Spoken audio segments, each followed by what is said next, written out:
The following video is reposted on all my social media channels as a public service and in defiance of big tech, deep state censorship. You can do your part to defeat the Orwellian Nazi cabal by sharing and reposting this video on your channel.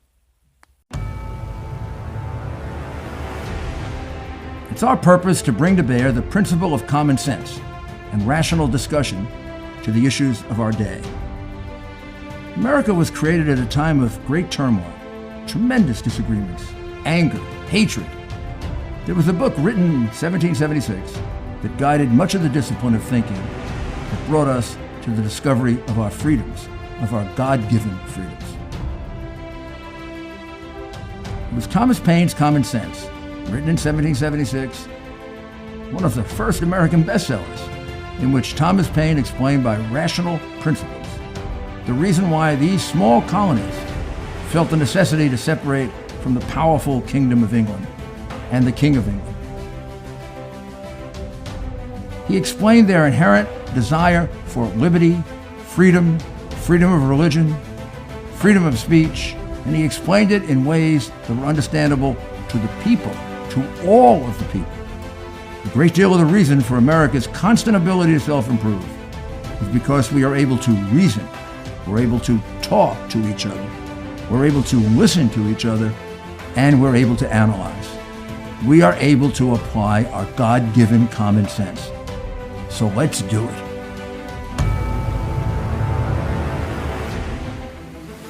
Hello, this is Rudy Giuliani with Rudy's Common Sense.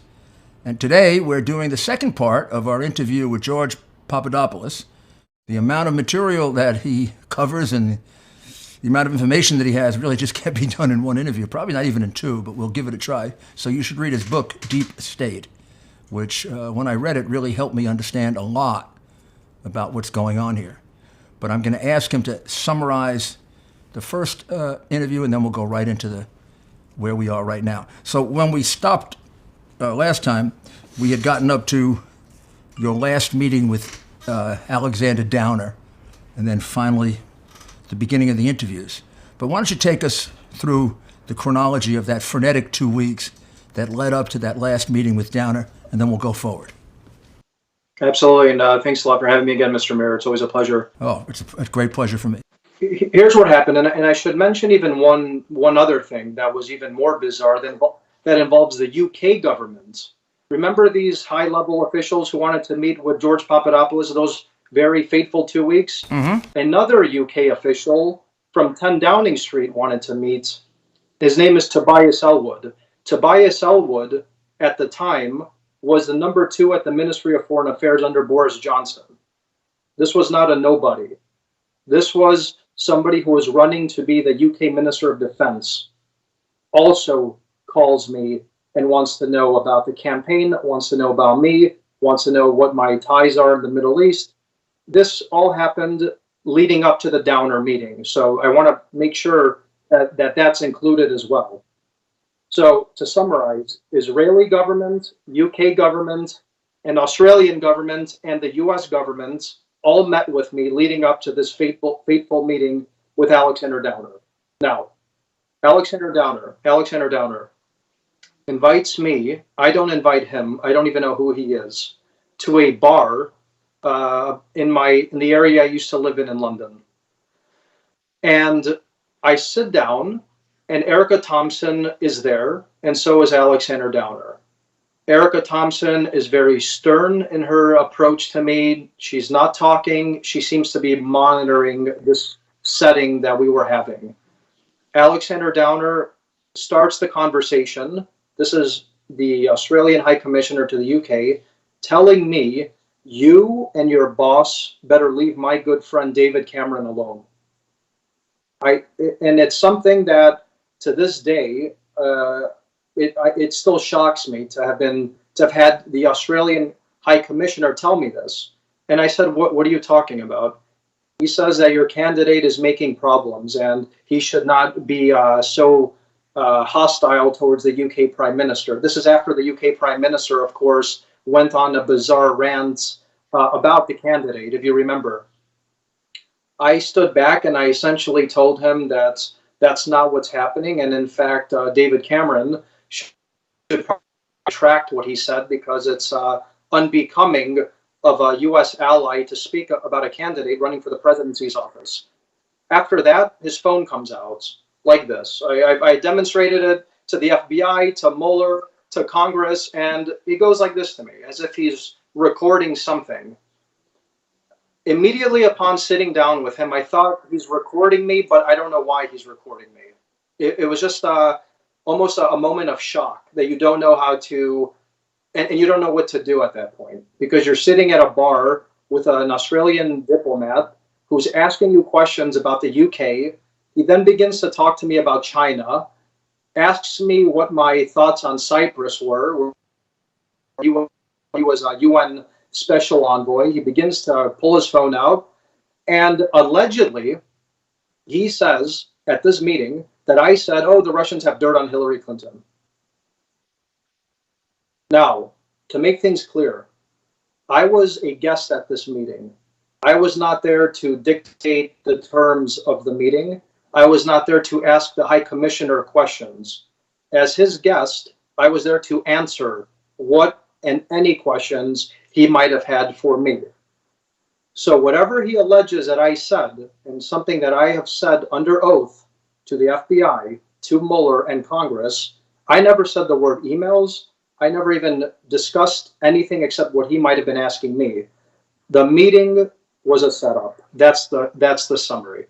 And Downer and Australia, in my true opinion, and I think the facts support what I'm saying here, including John Durham investigating Australia's conduct during the 2016 election, I believe the Australian government was willfully participating in an effort to sabotage the Trump campaign. So that produces what then you could argue is evidence.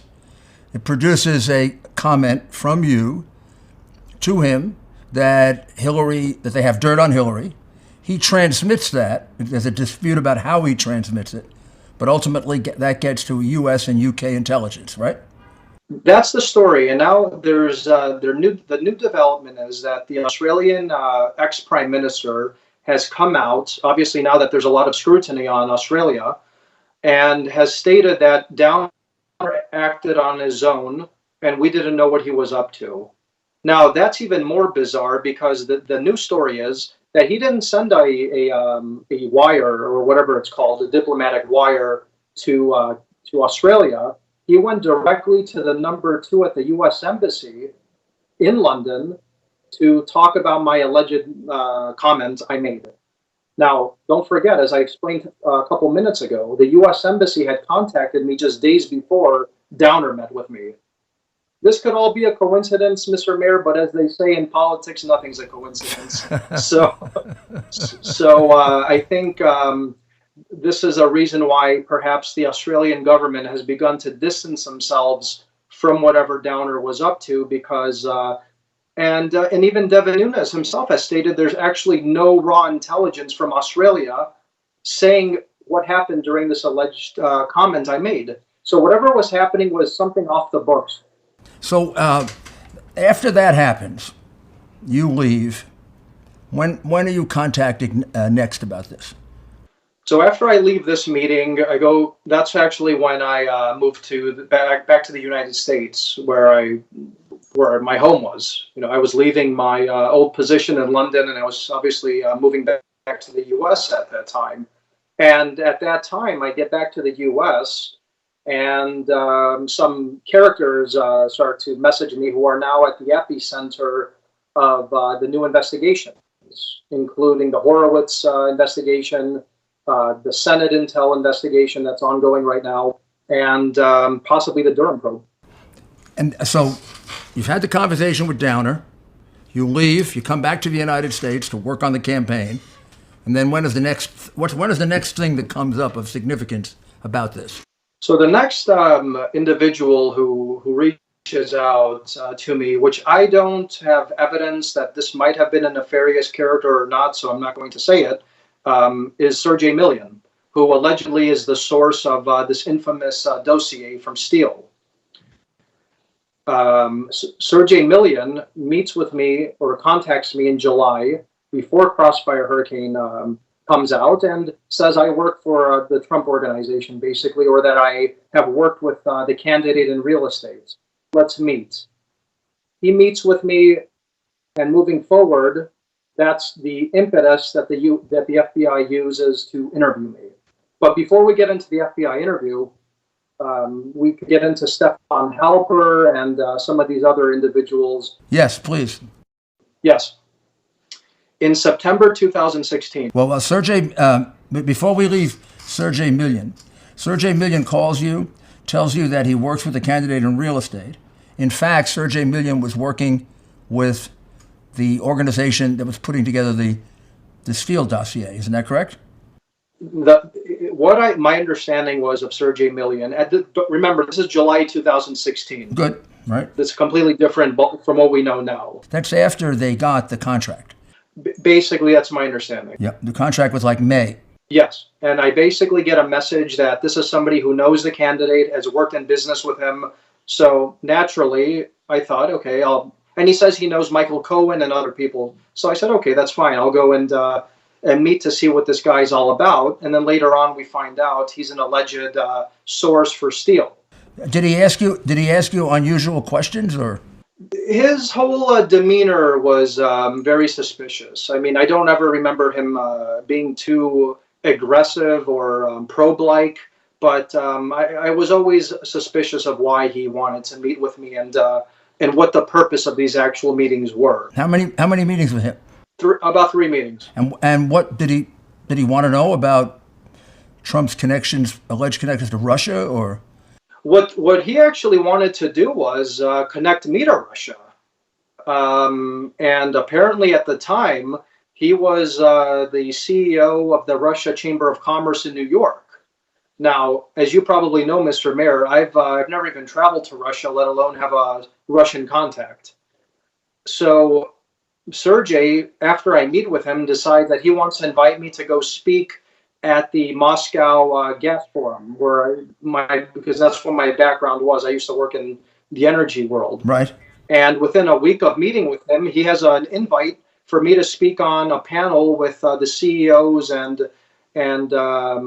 leaders of Russia. In theory, I don't know if that was ever a real invite, but that's what it seems he wanted to do for me. I never went, obviously. Anything else like that? That was probably the most strange thing. And then later on during the inauguration, an associate of his tells me, did you know that he works with the FBI? As Sergey's sitting next to him. This is at the inauguration in D.C. Who told you he was working on the Steele dossier?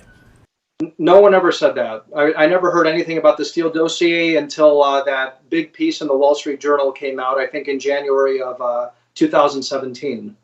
The only thing that this associate of said, and I mentioned it in my book as well, is that, did you know that Sergey works with the FBI? And I said, this is during the inauguration. All right. So that's the story with Sergey. In September, however, a couple months after Sergey, that's when this Stefan Halper reaches out to me, this infamous professor who was targeting the campaign too. And what does he want? In September 2016, I'm in New York. I get an email out of the blue. I'm a professor at Cambridge University. I want to pay you $3,000, and I want to fly you to London, and I want to hear your thoughts on the energy sector in Israel. I said, that's fine. That's how I made a living at that time in my life, so there was nothing suspicious about it. I looked him up. I saw he worked in a couple administrations. He looked legitimate, and he flies me to London, where, if you remember that story in the New York Times where he introduces me to the so-called blonde bombshell. Mm-hmm, mm-hmm. I don't know if you remember that. I do. If you remember that story. It's hard to miss. Well, why the blonde bombshell? While that's a sensationalized headline, and obviously it's funny and it catches your attention, while she was attractive, that wasn't the most peculiar part about who this person was. This girl, whoever Stefan Halper introduced me to in London, was a Turkish national. Now, she had a very heavy accent. Did she have a name? Her fake name was Azra Turk. Ordra Turk? It's a fake name, Okay, but all right, that's what okay. she called herself. So Azra Turk. Now, think about what I'm saying here, Mr. Mayor. I'm in London yet again. London was a very strange city for me during these months. Right. This person, along with this other individual that we still don't have her true identity, and Horowitz never even mentioned her in the Horowitz report because it seems that she was working either with foreign intel or the CIA, invite me to London to meet, to spy on me, and the next day the UK government wants to meet with me as well at the Ministry of Foreign Affairs. When you meet with them, what do they ask you? What's the conversation about with Halper? So Azra was being just very suggestive and basically trying to get me to repeat what Joseph told me in some form. Basically, so is WikiLeaks helping the campaign? What do you think about these emails? And I said, look, we have nothing to do with any of that stuff. And some of these transcripts are now public, where I'm essentially telling Stefan Halper and this Azra Turk that what you're talking about is treason, and we have nothing to do with it.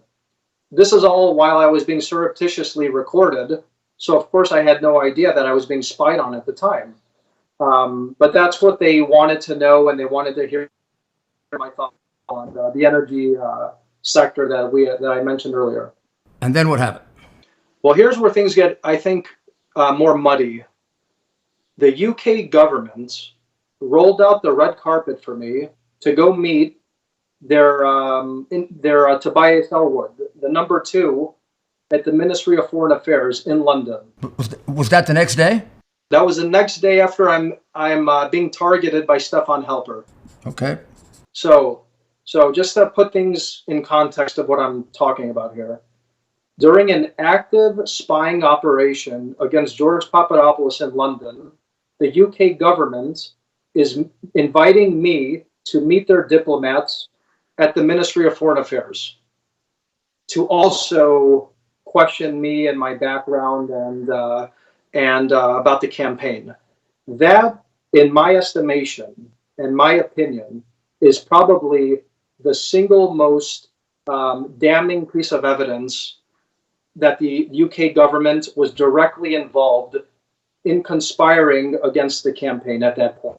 Because the operation against me was in London. I'm an American citizen. Why am I being flown to London to be spied on? While Stefan Halper was spying on the campaign members in the US, like Carter Page and Michael Flynn and some of the others.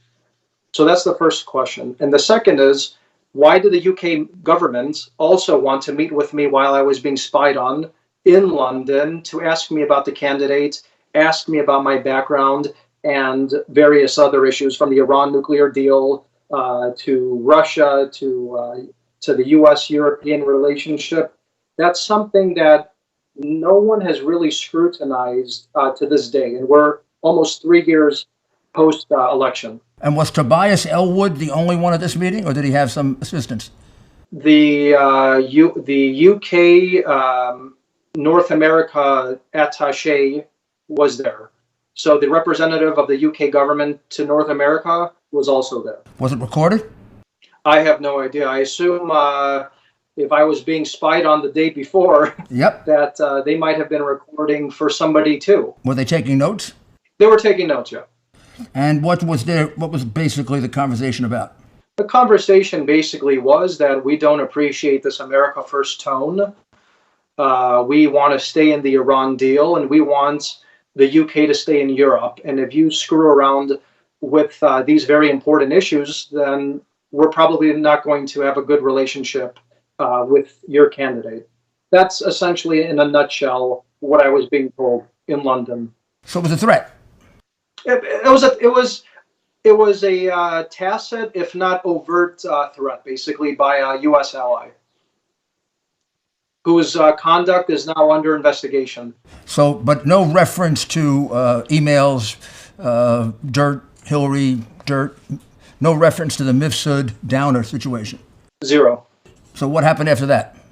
So the day before, that's when all that conversation was going on, where Stefan Halper and this Azra Turk were trying to get me to repeat what Mifsud told me 4 months ago at that point. Right.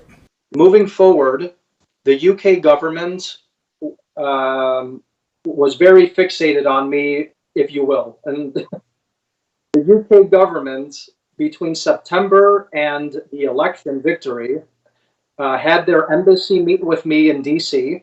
I met with their number 2 in DC at the DuPont Cafe, which it's a little meetings place everybody goes to.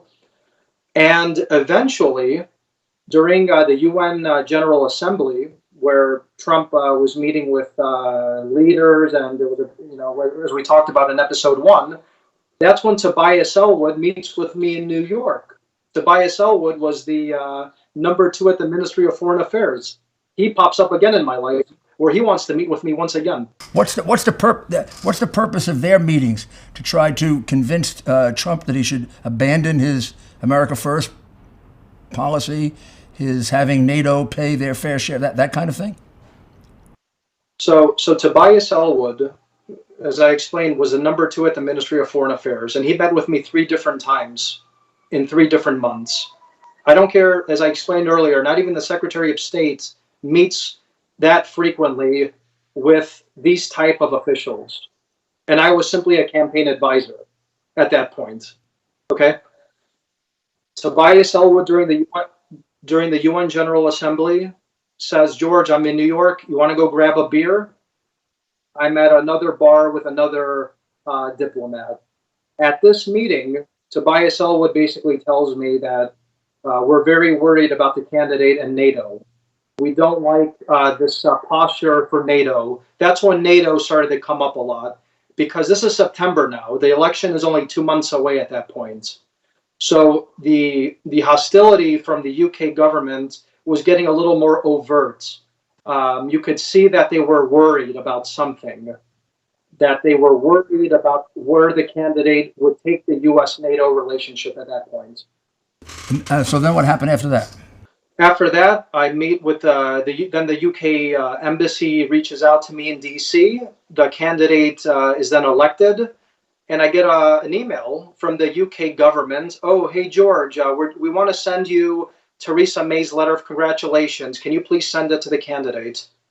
To this day, I have Theresa May's letter of congratulations. I don't think it's been missed. I don't think they miss it very much. I think I'm a pretty interesting guy, but I don't think I deserve that much attention from the UK at that point, This would be a good time to take a short break. Welcome back to our interview with George Papadopoulos. So now, when did the U.S. government, in the way of the FBI and all the deep state people, start getting involved with you? Up until now, you probably had no sense that you did anything that would be considered worthy of investigation, or right? Of course not. Of course not. I've never even had a parking ticket in my life, let alone thinking that there was an active counterintelligence investigation into myself and others at that point that involved some serious players. These weren't some bozos running into me and others. And after the inauguration, I get a call from the FBI once that Steele dossier story comes out. So that's about when? About January? That's January 2017. It was a front page Wall Street Journal story. I remember. And then what happens there? So the FBI comes to me and they say, "We have, can you help us with some stuff? And you know what we want to talk about." And I thought they wanted me to talk about Sergey, this guy who, met with me a couple times, and there was nothing to it besides him reaching out, and there was nothing really that I felt was that I needed to worry about, if you will. So I go to the FBI mistakenly without an attorney, like General Flynn did, and I'm shown a picture of this Sergey Millian. They say, "Do you know this person? I said, yeah. I give a 2-minute summary of how I know him. And the FBI then says, well, that's not why we really want to talk to you. We have a lot more we want to talk to you about. They don't tell you what it is, though. No. And they start to talk to me about Israel. Israel is brought up a lot during this initial FBI interview. And I say, why? What's wrong with Israel? They say, were you meeting with this diplomat or this diplomat? Are you being co-opted by the Israeli government? And I started to laugh. I actually, you see, I don't know if the transcript exists yet of that meeting, but I started laughing. And I said, what do you mean? Am I being co-opted by the Israelis? I know a lot of people in Israel. I was a consultant for a U.S. energy company out in Israel. But are you asking me if I'm a spy? And they just started to, and I mean, it was a bizarre exchange. And they looked at me in a very stern way, like they had a big problem with the Israelis. To this day, I don't know why, but they did. After that, they asked me, did you hear anything about Russian emails? And I said, I've never met a Russian official in my life, but this Maltese guy, Joseph Mifsud, told me that the Russians have thousands of Hillary's emails. Now, here's something that bears scrutiny, right? I never told, allegedly, what I told Alexander Downer was that the Russians have dirt on Hillary. That's what Downer has said. The word dirt, not emails, dirt. I never repeat what Joseph Mifsud tells me about emails to any informant. And if you count them on your own hand, I had at least 6 informants, including college buddies of mine, trying to set me up. But the FBI wanted to ask me what I knew about emails. The only way the FBI could have known about emails is if they knew exactly what Joseph Mifsud told me 9 months before that fateful interview I had with the FBI. So that was the second conversation with Mifsud that we're talking about? We're talking about where he drops the info about emails in April. But he had already dropped the information about dirt before that. Mifsud gives me the info about Russia and emails in April of 2016. The FBI interviews me in January of 2017. I'm talking about the conversation where he talks about, where he says he mentioned dirt, that he mentioned dirt to you. He mentioned the word emails. Where this word dirt comes from, I think that's what Downer said. I see. So Mifsud never uses the word dirt. Mifsud uses the word emails, that they have emails of Hillary Clinton. Yes. When you talk to Downer, it gets converted into dirt. When I talk to Downer, what he says I said, which I have absolutely no recollection of saying it, is that I made a general term like, oh, the Russians have dirt on Hillary. This is what Downer, his story is, and what is public knowledge at this point.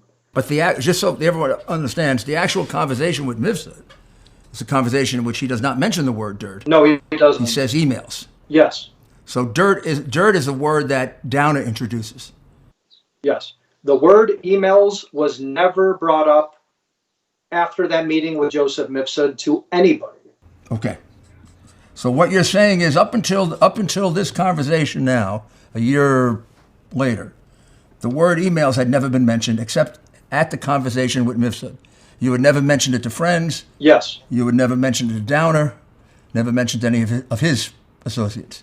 No. So what you're saying is this has to have come from a tape recording or from Mifsud directly. Absolutely. And that's why Mifsud is the key right now. That's why, and I'll never forget it, Mr. Mayor, to the day I die, right?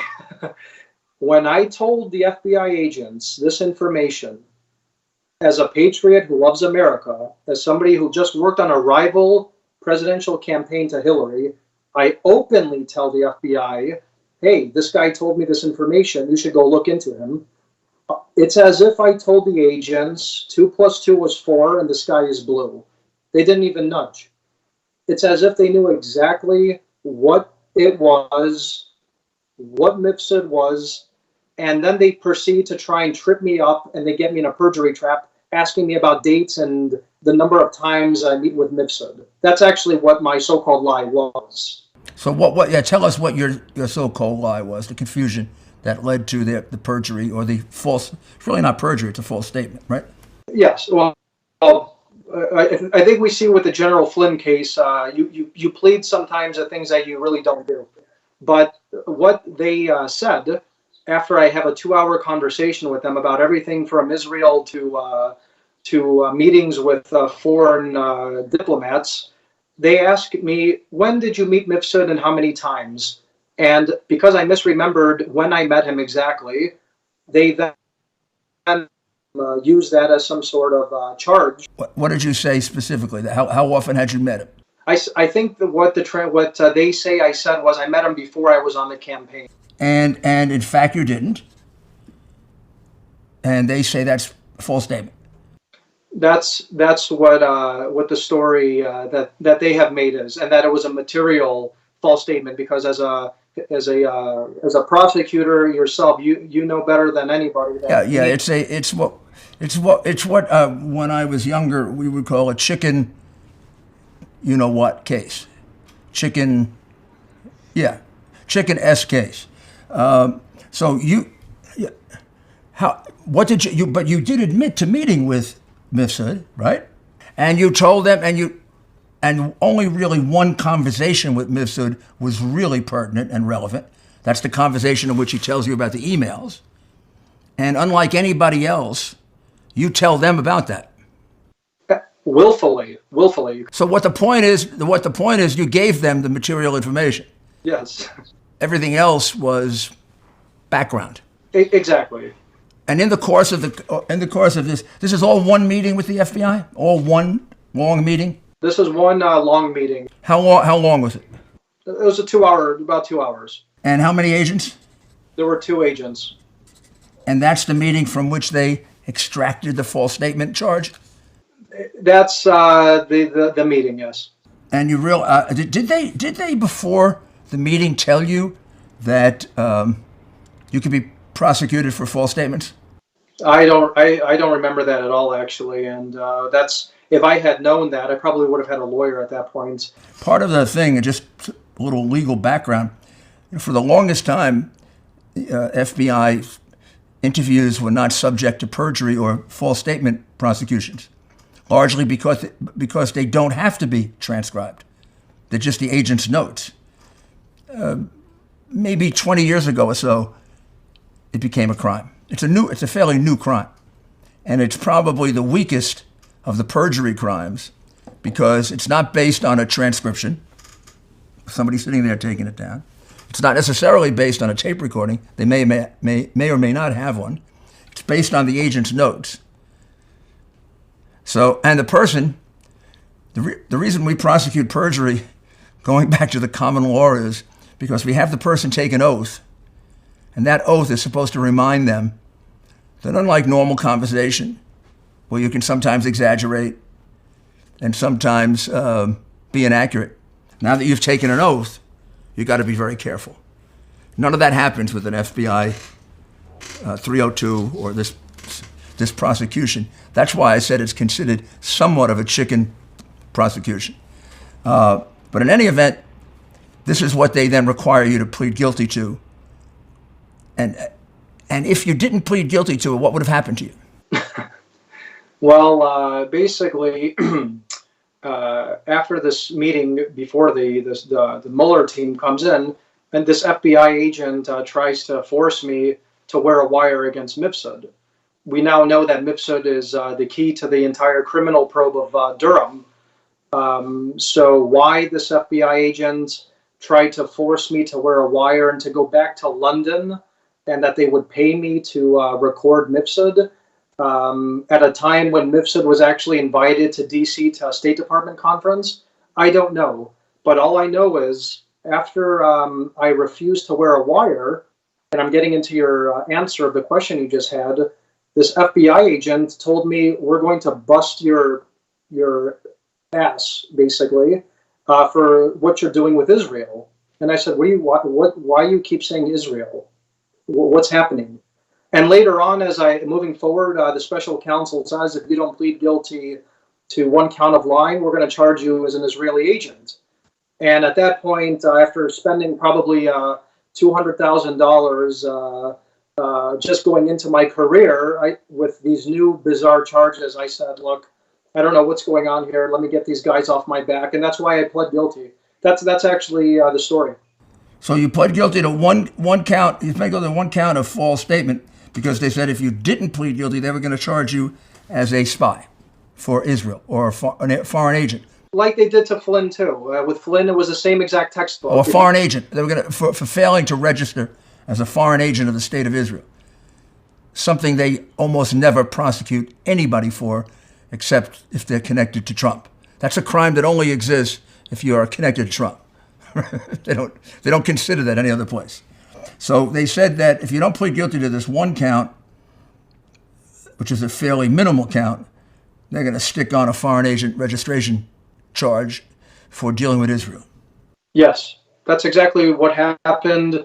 At that point, Mr. Mayor, I was under some sort of seal, after spending over $200,000 in legal fees, without being able to raise any money or go on television and present my case. There was nothing I could do at that point. So you have to throw in the towel, and then you have to hit them back the way I did, and that was going public with real information, like we are today. So you pled guilty. You got I know any time in jail is not very nice, but you got a ridiculously low sentence. I mean, people get that kind of sentence for reckless driving. Maybe worse than that. What, 14 days was it? It was like 14 days? It was 11 days. 11 days. Was that the actual sentence or what you served? What I served. And, well, what was the actual sentence? 2 weeks. 14 days. So it was a 2-week sentence, and you served 11 days. Yeah. Was that in the local? Where was it? In the local MCC? No, actually, I was just learning about a lot of things from a lot of accountants and lawyers and doctors who didn't pay their taxes in one of these camps. So if you were a lawyer, you could have picked up a lot of clients there. Well, so I mean, it wasn't the worst thing, and in fact, I always say it. The biggest mistake they ever did was really going after me with these bizarre characters and operatives, because I blew it all open against them. And they might have been looking to Manafort me and put me away for years. I don't know what the purpose was, the way they went after me, and why so many operatives and countries were involved, but that's what it is. Did they ever try to determine whether you had information that could help them against Manafort or Trump Jr. or the campaign? Did they put you through any of that? Basically, Mr. Mayor, and you probably heard this from others who have gone through the ringer with these guys. It was basically, tell us the story we want to know, and we're not really after you. And we're really after the big whale, and you know who the big whale is, and that's the president. Who presented that to the FBI or the independent counsel? The independent counsel. And who was it? That was questioning. Do you remember? The three prosecutors, I should say, along with 3 FBI agents. It was Giuliani, who was a Clinton Foundation lawyer, Andrew Goldstein, and this guy Zelensky. So Giuliani, Goldstein, and Zelensky. And Zelensky? Zelensky. You were never treated to the tender mercies of Andrew Weissman? No, fortunately not. But I had the Clinton Foundation lawyer against me, which might have been even worse. Yeah. And they so what they basically wanted you to do, they made it clear to you that if you had information that could implicate the number one guy, meaning Trump, or maybe very high up, that you could walk out of the whole thing.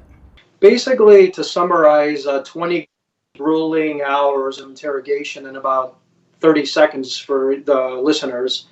The situation was this. Tell us everything you've been up to in the Middle East. Tell us what you have been doing with the Israelis, with Greece, with Cyprus, with Egypt.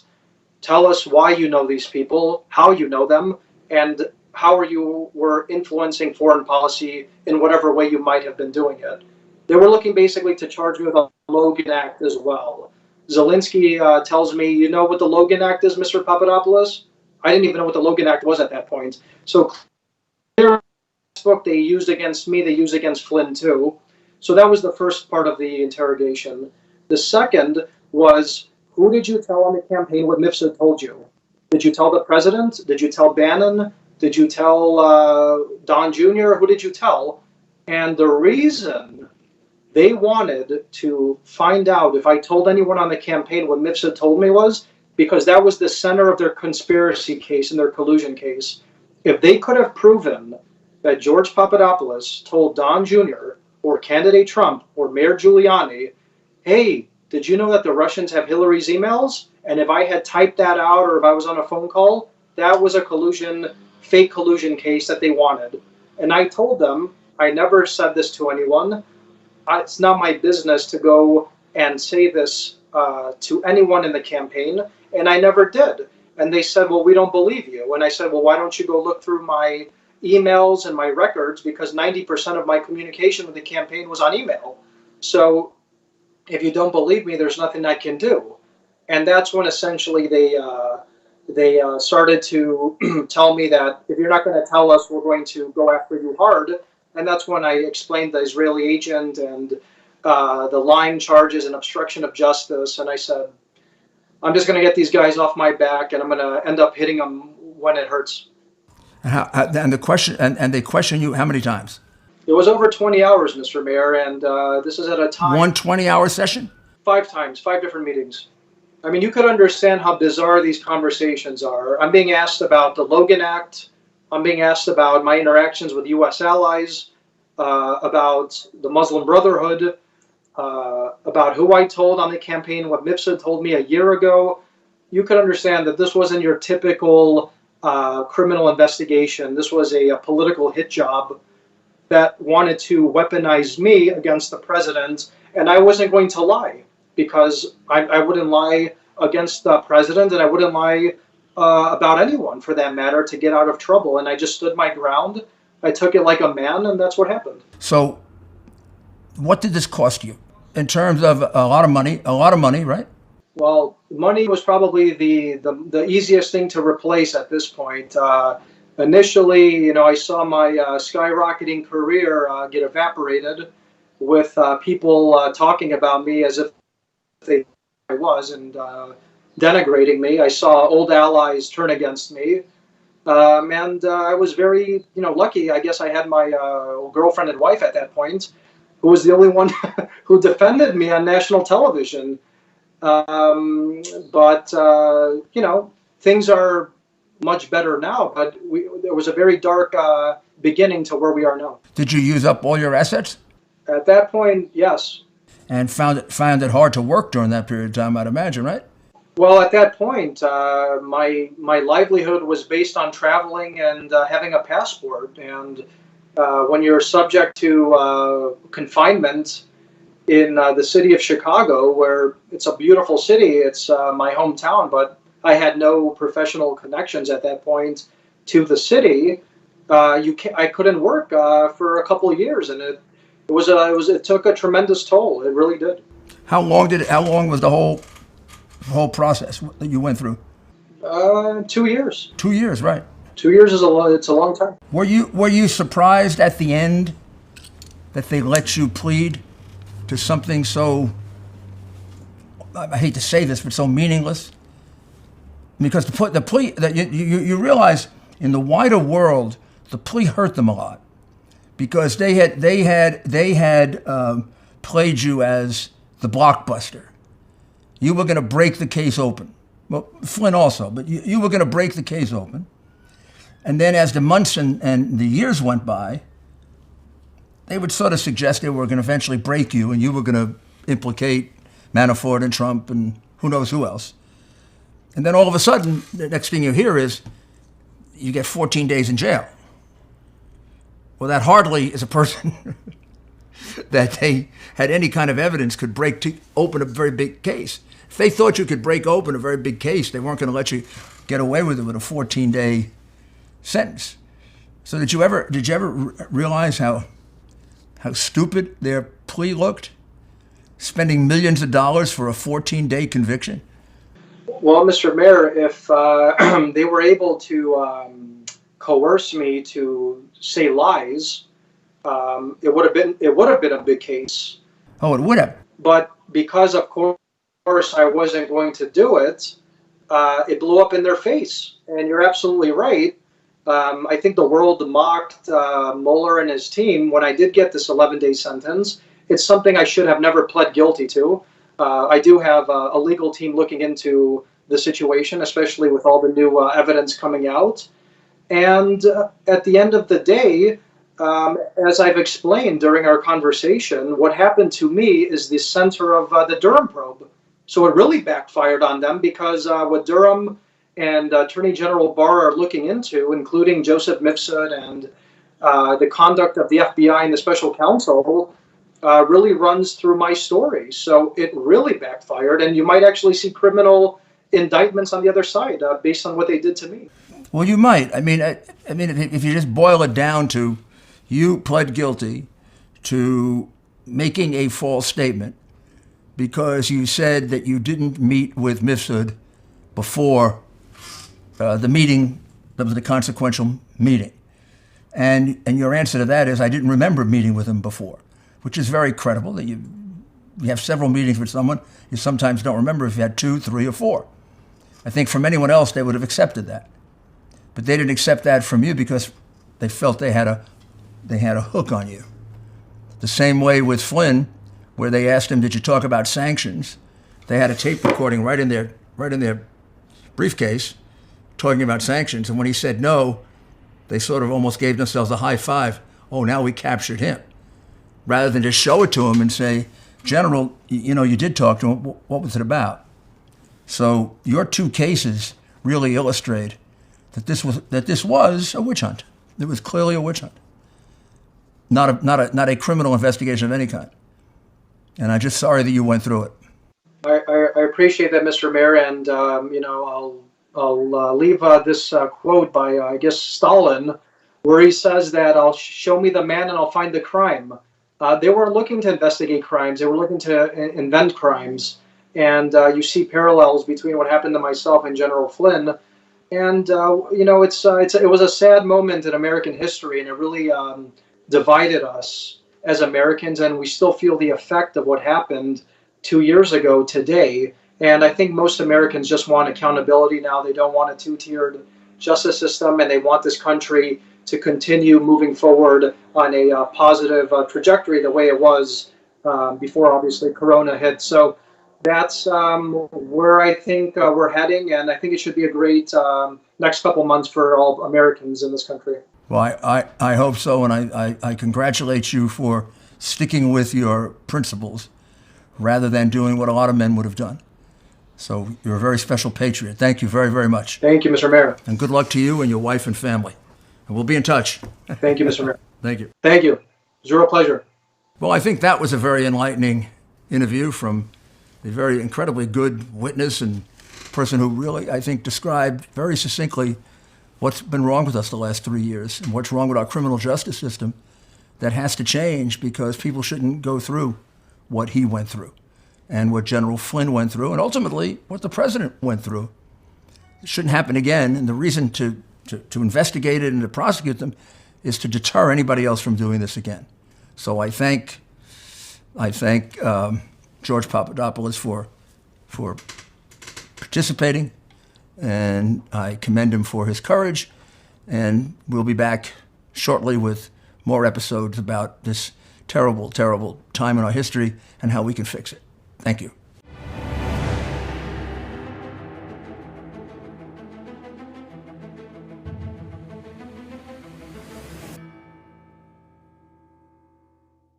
Please subscribe to our backup channels, Net4Truth USA 2 Patriot channel, BitChute.com/net4Truth USA, and drop.space/ Net4Truth USA.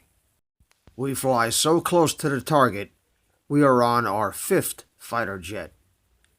We will be relentless and persistent until the enemies of freedom are defeated. You can support this channel by using the links in the description, but for a $100 donation, I will personally send you a autographed hardcover special edition copy of Land of Childhood's Fears. Also, visit my bookstore at lulu.com/net4truth USA. If you are viewing this video on BitChute, you can use the links in the description to support us, or simply click the green $ dot on our video to support this channel. Thank you. Links are in the description section.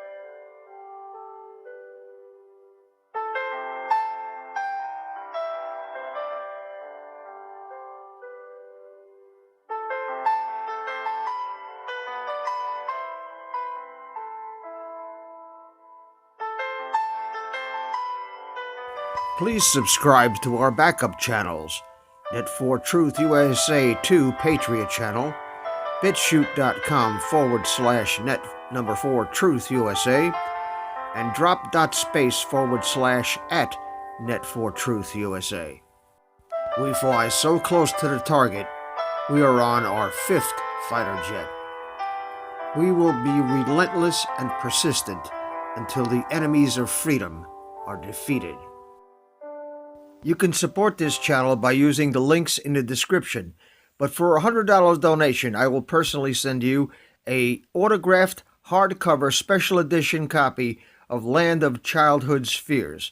Also, visit my bookstore at lulu.com/net4truth USA. If you are viewing this video on BitChute, you can use the links in the description to support us, or simply click the green $ dot on our video to support this channel. Thank you. Links are in the description section.